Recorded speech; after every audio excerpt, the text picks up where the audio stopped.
सुन ना खुश बनियो सही राजा रुपया का होई बोला तना फूल जस दिलवा के तूर गइले हमर राजा जहाजिया से उड़ गइले हमर राजा जहाजिया से उड़ गइले।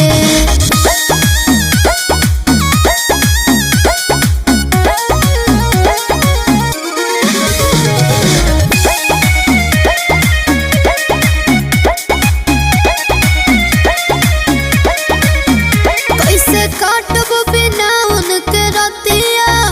इहे सोची तो धड़केला छतिया दिया भोर